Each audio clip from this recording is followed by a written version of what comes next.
Welcome to Arts Express. This is Prairie Miller, and on the show, December end of year and post-election predictions and prophecies, and what it all may or may not have to do with even a stopped clock right twice a day, and possibly looming World War III. Pacifica host Garland Nixon in a discussion with UK political leader George Galloway.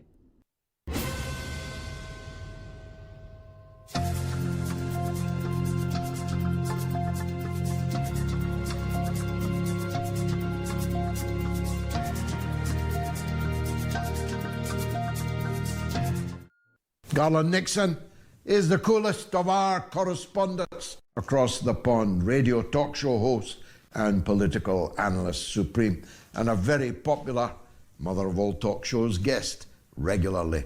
Garland, welcome back to the show. We're getting close to the witching hour, although the witches are out, I see. Bill Clinton, Barack Obama. Seems to have backfired, Barack Obama's lecture to the black men of America. What say you as one of those?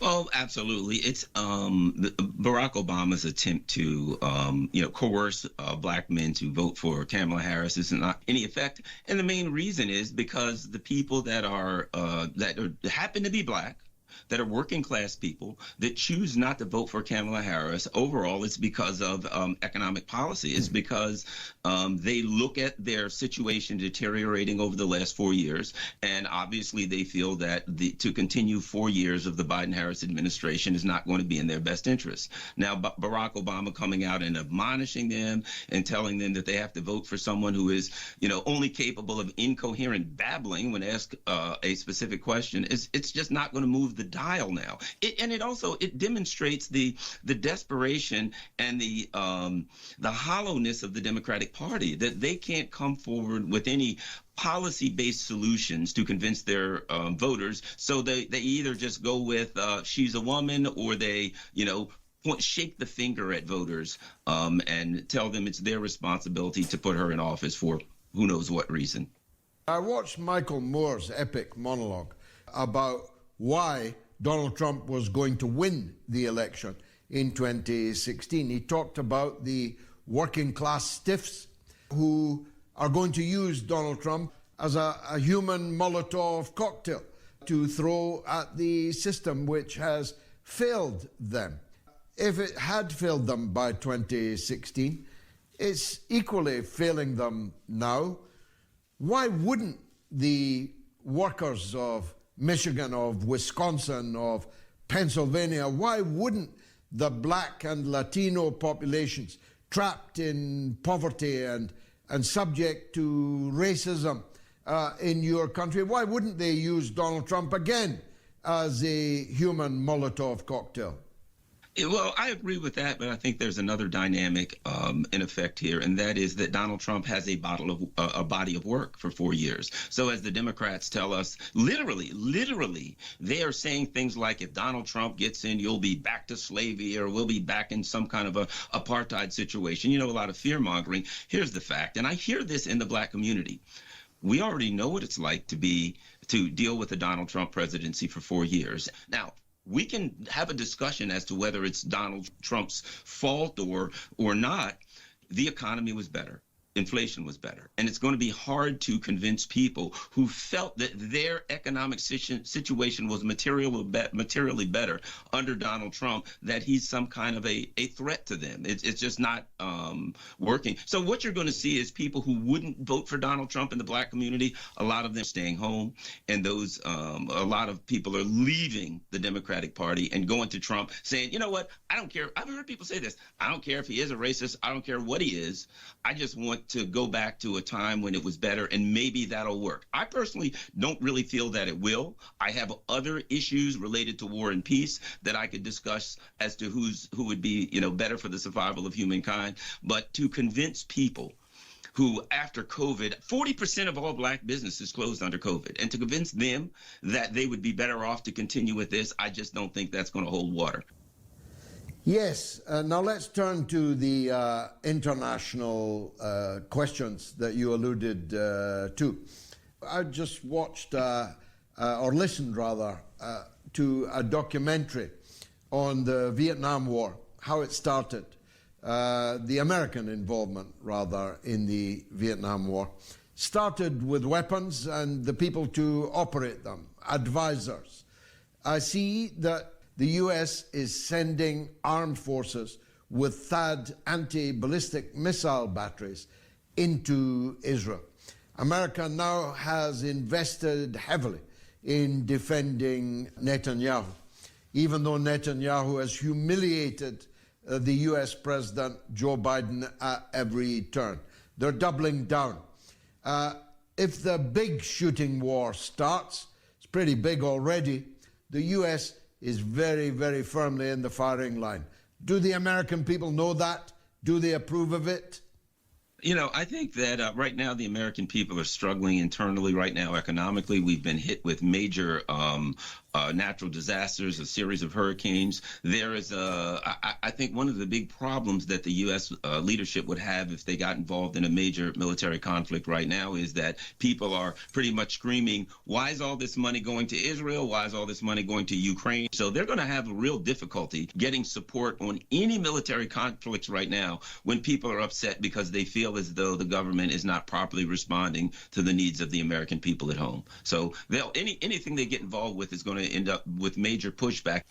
Let's finish on the Ukraine, Garland. I much prefer Trump to Harris, although my support from the beginning has been with Dr. Jill Stein, a friend of mine. But of the big two, I much prefer Trump to Harris for two reasons. First of all, even a stop clock is right twice a day, and Donald Trump might be right twice a day. And the one thing on which he's virtually certain to be right is that he will stop the war in Ukraine. He will not go into World War III against Russia over the dead bodies of the Ukrainian and Russian peoples. What's your take? I agree, because the Ukraine conflict can't be viewed independently of the neocon move to go after China. Let's not forget, this was about Zbigniew Brzezinski and the Wolfowitz doctrine that said no other world power can arise, particularly in the Eurasian region, that could challenge U.S. hegemony, U.S. supremacy. So if, in fact, they have to exercise what I've said from all along, that eventually the U.S. will exercise what I call the Samsonite option when it comes to Ukraine, they will pack their bags and walk away. But when that happens, it makes it very difficult, or I might say impossible, to continue with we're going to weaken Russia and then go after China, because you've strengthened Russia and you've brought Russia and China closer together, which makes it more difficult for the neocon plan to separate China, to isolate China and go after China. So whether or not Donald Trump can be successful in doing that, I don't know, but I do believe that Donald Trump would try to, I think that he would make some efforts to stop the Ukraine conflict. You know, Donald Trump has made a lot of statements about he wants to even turn down the volume in the Middle East, that he wants the peace to be the peace president, and now he comes out and then he sticks his foot in his mouth about Iran every now and then. But, you know, the fact that he has a few people around him, maybe a Tulsi Gabbard, an RFK Jr., that, again, we have our issues with.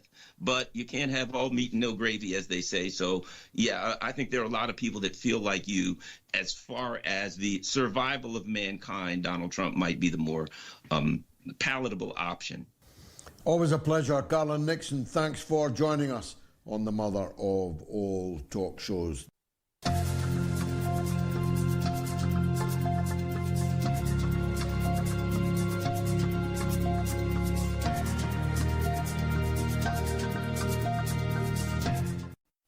And coming up next on Arts Express. You asked me about the nature of our relationship. I needed to know who I was talking to. Were you my friend across the fire? Who are you? And if I can't answer that question? It's terribly difficult to recruit for a Secret Service. You're looking for somebody who's a bit bad, but at the same time loyal. There's a type and I fitted perfectly. In your memoir, you say none of it's true. It's as I imagined it. When I was in MI6, it wasn't enough for me. So what I did was reinvent the secret world and fill my own people with it. Why is betrayal an important concept to you? It has a long family background. Writing is a journey of self-discovery. I see my own life as a succession of embraces and escapes. Maybe this is an interrogation. Maybe I am self-deceived. I don't know, but I'll answer any question you wish me to answer as truthfully as I can.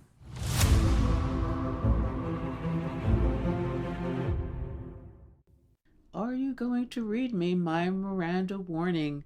Errol Morris takes the hot seat on the show in a cross-examination conversation about his latest MSNBC documentary, Separated, a critique of Trump's handling of the immigration crisis and family separation during his first term and its potential crisis impact in the present time. And what you just heard were scenes from Morris's The Pigeon Tunnel, a venture into the life and mind of bestseller author turned UK spy John le Carré, something he actually shares a bit with Morris, who applied his skills as a private eye to what has been termed his investigative documentary noir.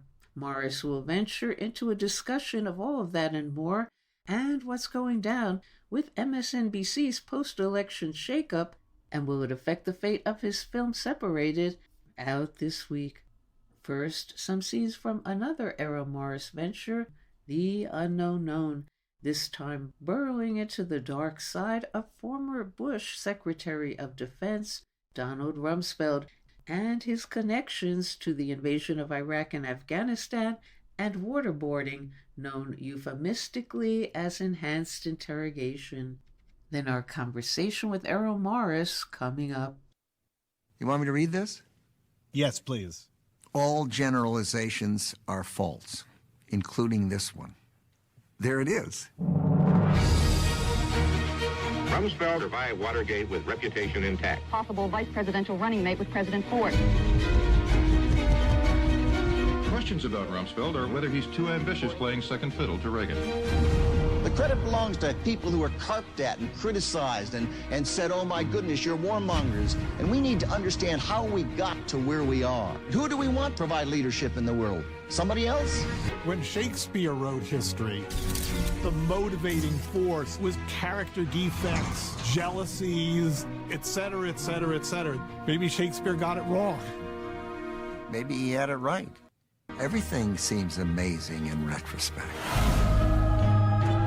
Stuff happens. And free people are free to make mistakes and commit crimes and do bad things. And you have to pick and choose. Subject, unknown knowns. That is to say, things that you think you know, that it turns out you did not.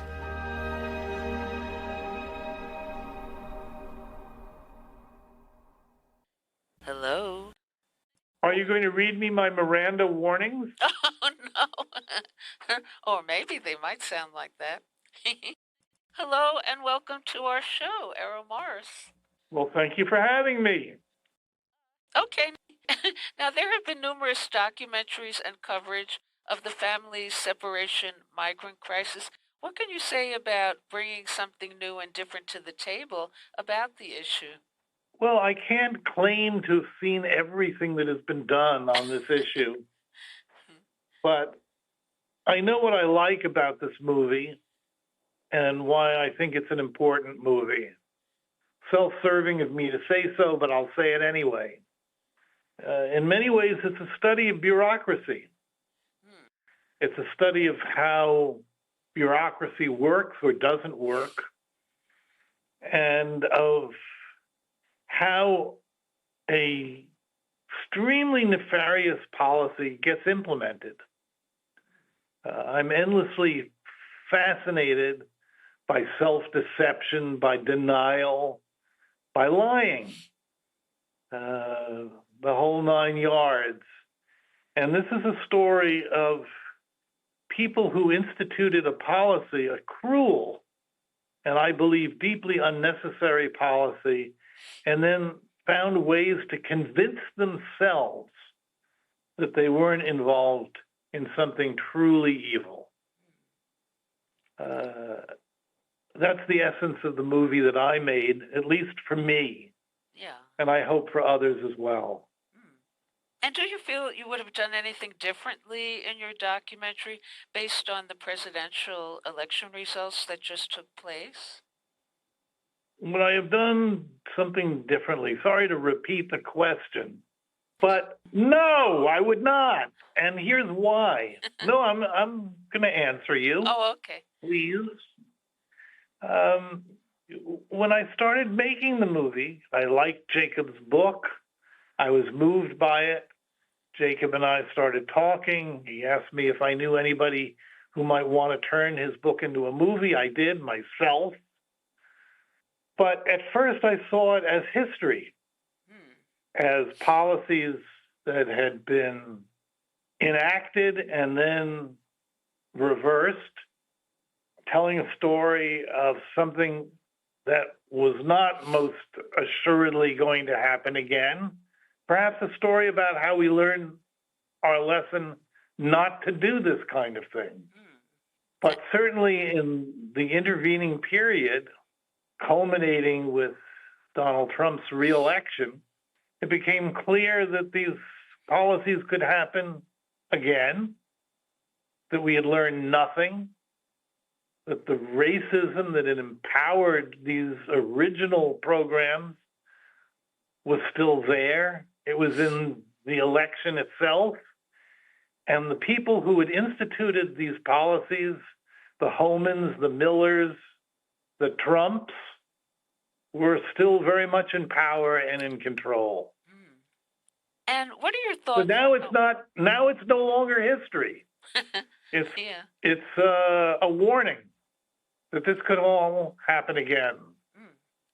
And what are your thoughts about those who maintain that if the U.S. didn't exploit Latin America economically, or at least provided them with economic assistance, that there wouldn't be a migrant crisis? There's an entire world of counterfactuals. If we hadn't done this, then that wouldn't have happened, and on and on and on and on and on. You're asking me, migrants have been an essential part of our society from the very beginning of America, and still are.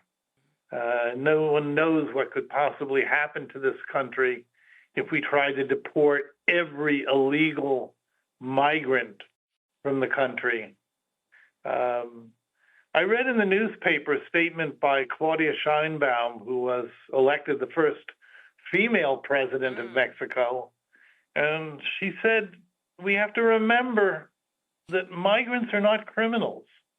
If you listen to the president and his minions, you would think that every migrant coming into this country was a rapist or a criminal or a murderer. Do I hear from them anything about the enormous contributions that people from other areas of the world have made to this country? And I like to include myself as a Jew in America. My family fled Eastern Europe in the 1920s. If they hadn't, I wouldn't be here and they would be dead. They would have been killed by the Nazis, as almost every Jew who remained in Eastern Europe was killed by the Nazis. Do we really think that all migrants are our enemies? Is that what it's really come to? Yeah. And a bit of the devil's advocate. On the other hand, what is your reaction to Republicans claiming that the migrant crisis exists because Democrats want to increase the incoming population to vote Democrat in future elections? I think it's nonsense. I mean, you can come up with, unfortunately, any kind of justification for bad behavior that you want. but there was no need to punish children. When I hear those children screaming in that audio segment in the movie, we're talking about infants, nursing infants who were separated from their mothers, children under a year old. Do you think that this is rational, good policy? And why do you think Biden refused to appear for comment in your film? I didn't try to get Biden to appear in my film. Oh, because there was a postscript that said he declined to comment. Maybe he was asked, but we all know from this current election, unfortunately, it's very fresh in my mind, that the Democrats were scared to even talk about immigration. I mean, the best that Harris could come up with is to say that they had come up with a draconian immigration bill that Trump urged Congress not to pass because it might increase the chances of Harris winning the election. I never heard from the Democrats any kind of policy, real policy about immigration. Yeah. Just a competition with the Republicans to see who could institute the most draconian policies imaginable. I'm not saying we shouldn't have immigration laws. I believe we should. I'm not saying we shouldn't have borders, but we should have a rational, reasonable, non-racist response to immigration. That's the hope. And as a master of both dramatic features and documentaries, what can you say about your perspective regarding how and why you add fiction to factual productions and the opposite concept of dramatic features that reflect or incorporate the reality going on outside the theaters, and regarding your choice to embrace the former? It's an important question you're asking, and something that I, of course, think about endlessly. I'm a great believer in the concept of truth. And it's important for all of us to remember the truth isn't guaranteed by the form of presentation. Because I make a documentary doesn't mean it's true. If I make a drama, it doesn't mean it's false. Truth is something that we investigate, we think about. Is it true that they were separating infants from their mothers at the border? This is a question that can be answered true or false. And film, whether it's drama or documentary or something that is a hybrid, a mixture of both, gives us an opportunity to think about these questions, to address these questions. And I am honored to be part of that process. And in your prolific and distinguished career, which of your films have meant the most to you and which have been the most frustrating? Well, they're all frustrating in one form or another. They're all hard to make.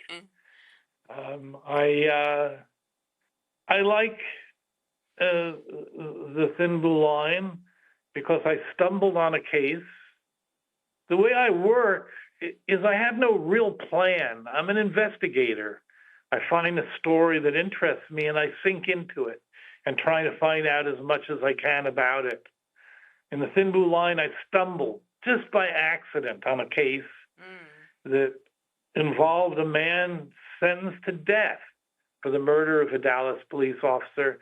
Only problem is he didn't do it, and I was able to uncover the truth of who did. So this is something I'm very, very proud of. I was able to correct a terrible injustice, an injustice that almost was a complete disaster. My protagonist, Randall Dale Adams, came within 3 days of being electrocuted in the Texas electric chair. I'm proud of The Fog of War that I did with Robert S. McNamara. And I'm really proud of this film because it tells a story about bureaucracy and about government policy that I think is really, really important.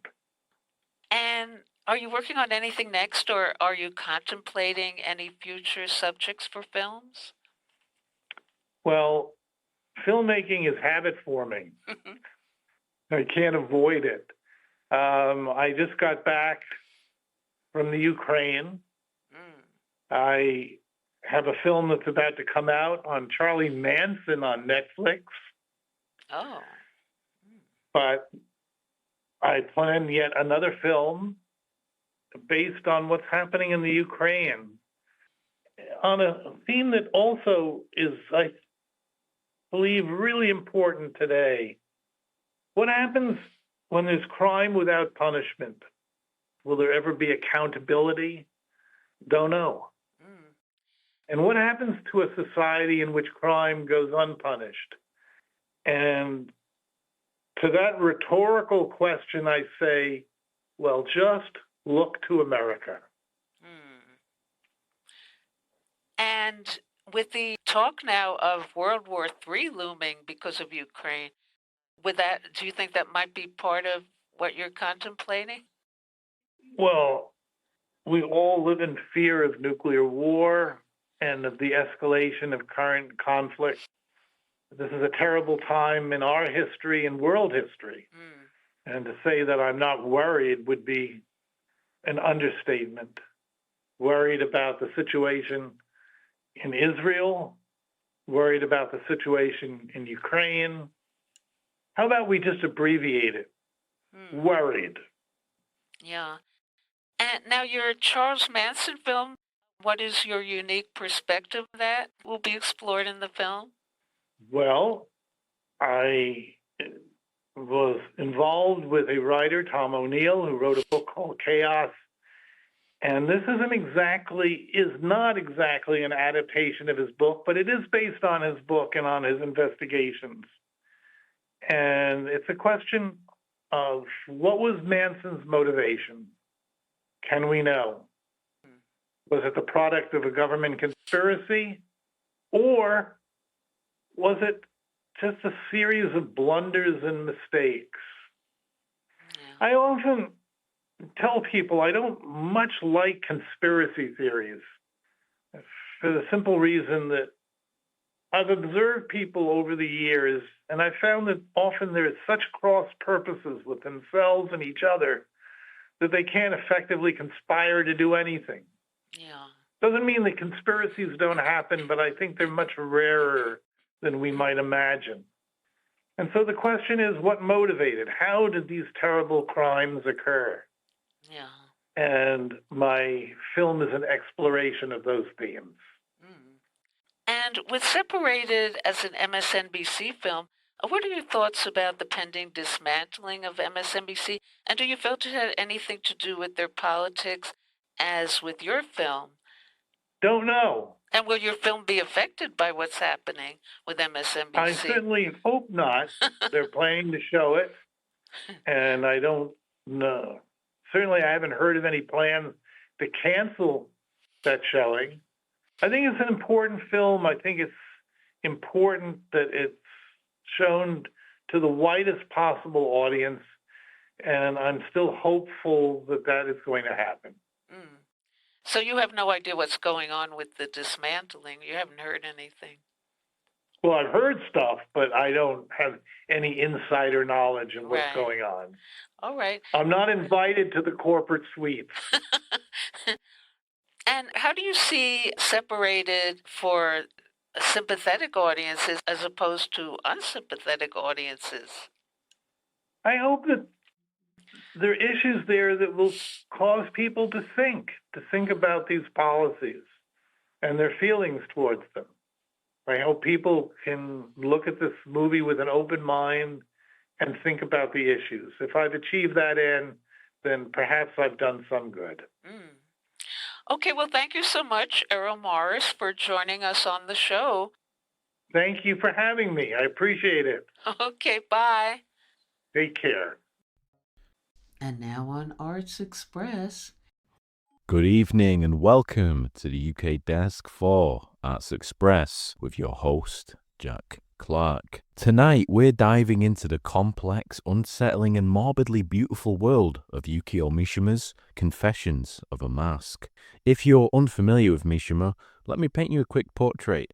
Imagine a man so flamboyantly brilliant, so obsessively nationalistic, and so painfully aware of his own contradictions that he could only end his life with one final, operatic, and utterly self-scripted act of seppuku. Yes, Mishima, the novelist, playwright, actor, bodybuilder, and sometimes fascist apologist. He might be one of the 20th century's most fascinating disasters. A man who lived as though he'd been given only two options in life: achieve transcendence or burn alive in the fire of his own delusions. He chose, as you'd expect, both. Confessions of a Mask, a raw, sometimes horrifying excavation of Mishima's interior world. A coming-of-age story drenched in shame, desire, and the oppressive weight of societal expectation. If you've ever wondered what it's like to live inside the mind of someone simultaneously repelled and enthralled by his own humanity, probably me on a weekend, then this book is your ticket. It's about duality, the kind of double life Mishima knew intimately. Its protagonist, Ko-chan, is a boy growing up in pre-war Japan, struggling to reconcile his outward persona with his inner truth. He's a mask, performing the role of a normal young man while secretly wrestling with his homoerotic desires and his almost fetishistic obsession with death. And let's be clear, Mishima doesn't just flirt with taboo, he plunges into it headfirst. In one particularly disturbing scene, Ko-chan experiences his first sexual awakening while gazing at a painting of Saint Sebastian, the Christian martyr pierced with arrows. Mishima's prose lingers on the saint's agony, the blood, the beautiful, the broken body, a moment that perfectly encapsulates the novel's blend of eroticism and morbidity. It's uncomfortable reading, yes, but also strangely hypnotic, you know. Ko-chan's feelings are expressed with such intensity, such raw, unfiltered honesty, that they pull you into his world whether you want to go there or not. This novel about desire is something that consumes, something that isolates. It's a reminder of everything he can never fully have. Mishima's fixation on the body, its beauty, its frailty, its susceptibility to both ecstasy and decay, is more than just a metaphor. The body is a battlefield where desire and identity clash. And this tension mirrors Mishima's lifelong obsession with physical perfection. He viewed the body not merely as a vessel, but as a canvas, something to be shaped, disciplined, and ultimately sacrificed in the pursuit of meaning. This obsession reaches almost ritualistic extremes in the novel. Ko-chan's fascination with Saint Sebastian is a perfect example. The image of the martyred saint, pierced and bleeding yet radiant, embodies a kind of eroticized suffering, a transcendence through pain. What's striking is how this tension between the physical and the existential reflects modern struggles with embodiment. Today, the body is commodified through fitness culture, cosmetic surgery, and the endless curation of images on social media. Mishima's vision was far darker. For him, the body was both a temple and a prison, a site of endless struggle against the inevitability of its own decay. Ko-chan's inability to reconcile his physical desires with his societal expectations speaks to a universal anxiety. What does it mean to inhabit a body in a world that demands perfection while denying transcendence? In this way, Mishima's exploration of physicality becomes a critique of modern alienation. Where he sought discipline and transcendence, we seek filters and quick fixes. And where he saw the body as something to honor, even in its destruction, we often see it as something to hide or reshape to fit the mold of a world that thrives on dissatisfaction. Mishima's work reminds us of the cost of this denial, of the aching, unfulfilled longing that comes when the body and the spirit are severed from one another. Mishima's fixation on beauty, discipline, and sacrifice isn't just a personal quirk, it's deeply tied to his political beliefs. Like the probably fascist ideologies he flirted with, Confessions of a Mask is obsessed with the idea of purity, with transcending the messiness of ordinary life. Ko-chan wants to be consumed by something greater, something that obliterates his fractured self. This obsession, for me at least, puts Mishima in conversation with figures like Emil Cioran, the Romanian philosopher who once described history as a graveyard of failed gods. Both Mishima and Cioran are fascinated by the human craving for transcendence, for a meaning so absolute it can silence our very doubts. Where Cioran sees this craving as inherently tragic, a symptom of our existential homelessness, Mishima romanticizes it. For him, destruction isn't just an end, it's a kind of salvation. Take, for example, Cioran's fantasies of heroic death. He imagines dying in a blaze of glory, his body immortalized in its youthful perfection. There's a clear link here to Mishima's later obsession with the samurai ideal in his eventual death, a staged, almost theatrical protest against modernity. It's as if Mishima couldn't bear the thought of living in a world that didn't allow the kind of grand, heroic deaths he so often wrote about. And that brings us to one of Mishima's most haunting quotes. "We live in an age where there is no heroic death." Simple, but when he wrote those words, Mishima was lamenting the loss of a world in which people were willing to die for something greater than themselves. To him, post-war Japan, modern, capitalist, westernized, was a spiritual wasteland, a society that had traded honor and sacrifice for convenience and consumption. But let's pause for a moment and think about how this idea might resonate today. We live in the era of digital capitalism, a world dominated by algorithms, gig work, and endless scrolling. The 21st century isn't just devoid of heroic death, you might say, it's devoid of almost any death that isn't banal. Our lives, fragmented across screens, feel increasingly weightless, untethered from anything resembling transcendence. Let's linger for a moment on the concept of the hungry ghost. In Buddhist cosmology, these are beings trapped in a state of perpetual yearning. They have bloated bellies but pinhole mouths, a metaphor for an existence defined by desire that can never truly be satisfied. It's a fitting image for our current predicament, isn't it? We live in a time where our wants are constantly manufactured, tailored, and delivered. Instant gratification without the burden of fulfillment. The hungry ghost is not just a cautionary tale, it's a central archetype of digital capitalism. Think about it. Every app on your phone, every target ad on your screen, every algorithmic generated piece of content, these are the arrows that pierce our own Saint Sebastian, tethering us to a cycle of longing. We want more followers, more clicks, more engagement, but these things never truly satiate. Like Cioran, we construct masks, digital personas that promise connection, but ultimately deepen our sense of isolation. The hungry ghost is eternally reaching for a satisfaction it cannot define, and so are we. Mishima might have looked at our modern world and seen not just a spiritual void, but a carnival of illusions, where masks multiply endlessly and the self is lost in the crowd. And then there's AI, arguably the most profound development in our age of techno-feudalism, or technology controlling and dictating everything we do. What might Mishima have thought of a world where the line between human and machine is increasingly blurred? Here was a man obsessed with the integrity of the self, with a vision of beauty and purpose that demanded both discipline and destruction. AI, with its cold precision and uncanny mimicry of human creativity, might have represented for him the ultimate betrayal of spirit, a world where art, thought, and even identity could be reduced to algorithms. Let's take an example, the rise of AI-generated art.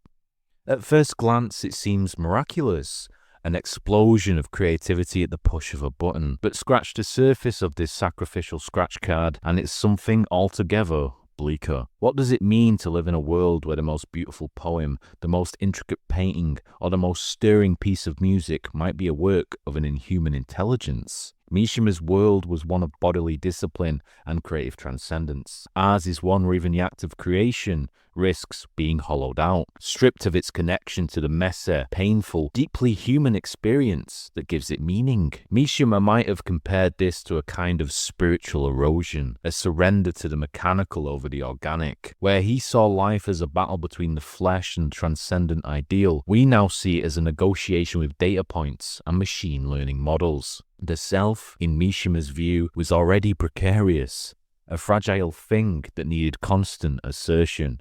In the era of AI, that fragility becomes existential. What is the self, after all, if not a collection of decisions, feelings, and flaws? And what happens when those things can be replicated, even improved upon, by a machine? Ultimately, Mishima's critique of modernity was not just about politics or culture. It was about a loss of something, a sense of soul, if you will. He lived and died by the belief that life should have a purpose so transcendent it could justify even the most violent sacrifices. Today we're left with a world of convenience, a world where death is sanitized and purpose outsourced to the next dopamine hit. AI and digital capitalism haven't just masked our faces, they've masked the world itself, turning it into a hall of mirrors where nothing feels real enough to grasp. If Mishima were here, he might tell us the solution lies not in rejecting technology outright, but in reclaiming our humanity from it. That doesn't mean nostalgia for some imagined past. It means confronting the illusions we've built and finding a way to live, as he did, with the terrifying truth of our desires. It means asking the hard questions.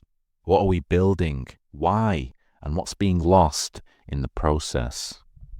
And yet, despite all this, Mishima's Confessions of a Mask remains strangely hopeful, or at least deeply human. Ko-chan's struggles, his desires, his contradictions, they're not just Mishima's story, they're ours. Whether we're hiding behind a carefully constructed persona, or searching for meaning in a world that feels increasingly hollow, we all wear masks. The question Mishima forces us to ask is this: what's underneath? Mishima didn't live to find the answer, perhaps he didn't want to, but his work reminds us that the search itself, painful and messy as it is, matters. It's a reminder that even in an age without this concept of the heroic death, there's still a kind of heroism in facing the truth of who you truly are. I've been Jack Clark with the UK Desk for Arts Express, with your ever so glamorous host, Prairie Miller. And coming up next on the show... Hi, this is Jack Shalom. I'd like to tell you about a really wonderful museum which my wife Linda and I found almost by accident recently on a trip to New Haven. Now, I know you're thinking a museum. What's the big deal about a museum? But sometimes museums can really change your perspective, and this was quite a powerful experience.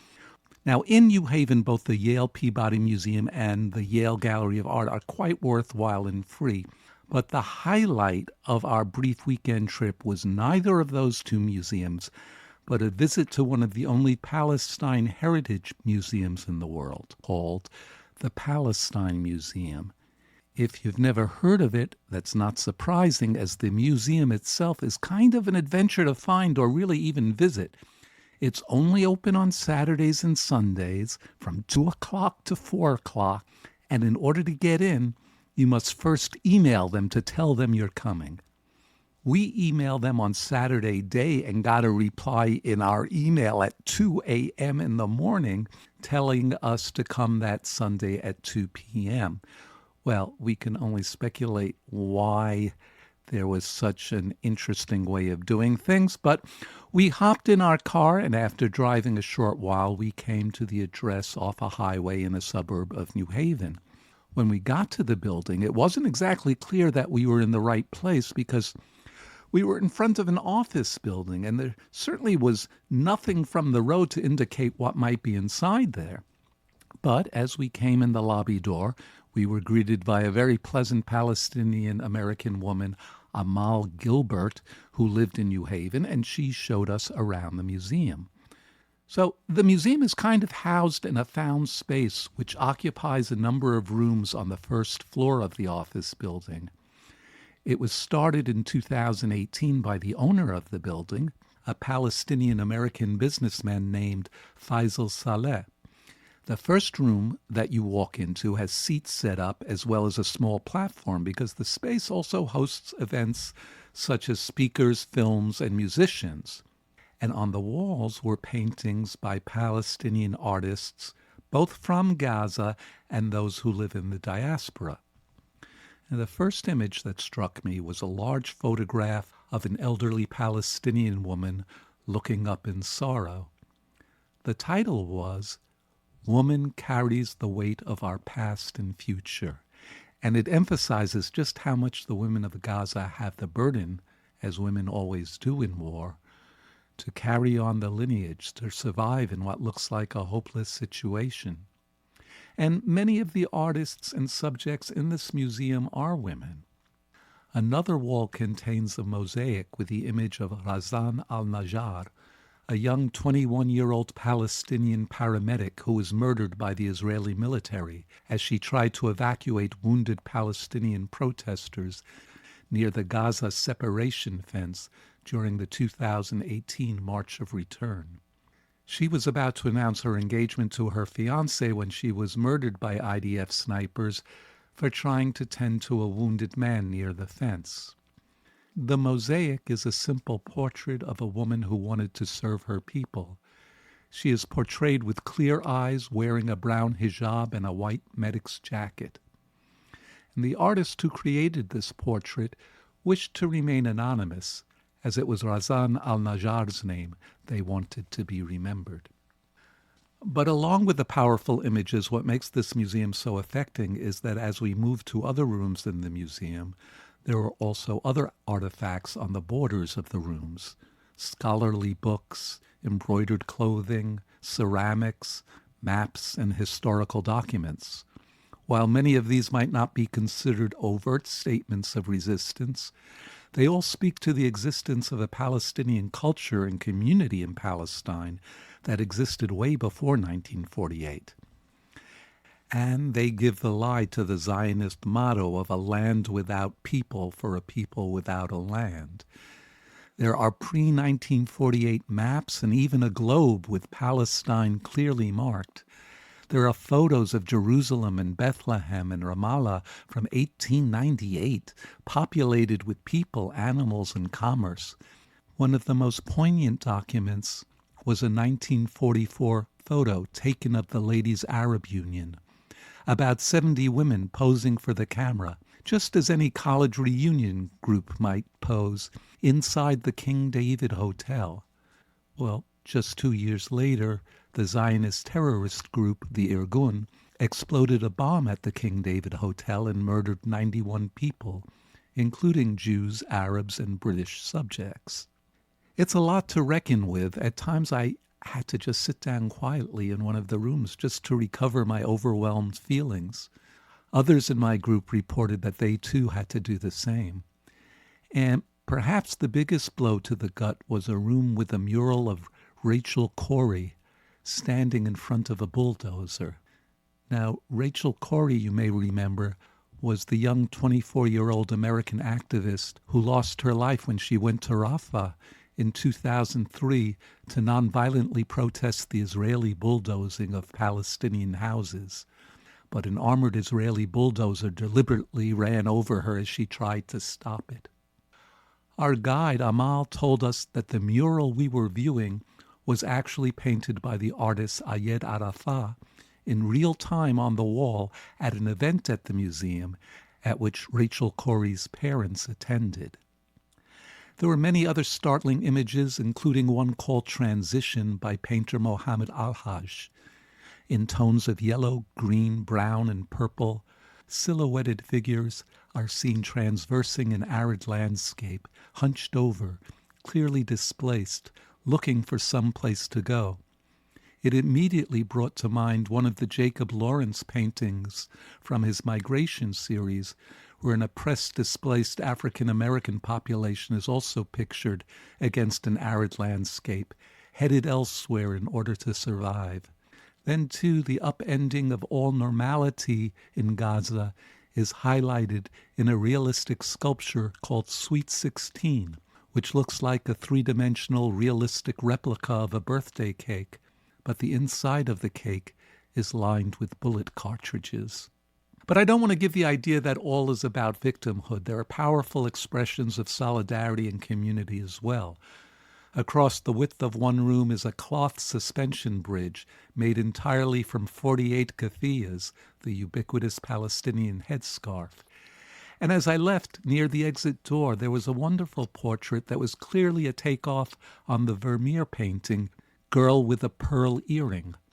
Like the Vermeer, the Palestinian painting depicts a young woman in a headscarf in left profile, head turned frontwards towards the viewer, and wearing something quite conspicuous in her left ear. In the Palestinian picture, however, the woman's headscarf, yes, was a Palestinian keffiyeh, and on her ear, instead of Vermeer's pearl, a house key is dangling. The house key, which is present in much of recent Palestinian art, represents the key to the house which the Palestinian people took with them when they had to flee in 1948 and hope one day to return to. Finally, in the Palestinian portrait, the woman's right hand, not visible in the Vermeer portrait, is raised in a via victory, while the woman sports a mischievous smile. We know she will eventually win and return home. I highly recommend, if you are in the New Haven area, to seek out this small but powerful museum. Remember, you must make an appointment first. You can find their website at palestinemuseum.us. Remember to put the US in the URL. There you can set up an appointment and also sign up for their newsletter, which will tell you about their weekly online film series, which you may be interested in too. The museum is a little difficult to find, but it's well worth the trip and can really change your perspective. Some of the exhibits do change over the months, so though you can certainly see most of the paintings in an afternoon, it will bear repeated visits. And if you'd like to see the photo essay that accompanies this report, we'll have a feature in the December Arts Express magazine. You can get a free subscription to our monthly magazine by just sending an email to artsexpresslist@gmail.com. That's artsexpresslist, one word, @gmail.com. And put the word subscribe in the subject line. You will automatically be put on our free mailing list. I've been talking about the Palestine Museum in Woodbridge, New Haven. I do hope you'll get a chance to visit. The website again is palestinemuseum.us. This is Jack Shalom for Arts Express with host Prairie Miller. And that's all we have time for today on Arts Express, expression in the arts. And if you'd like to express yourself too, you can write to us at theradiogoddess@gmail.com. Until next time, this is Prairie Miller leaving the station.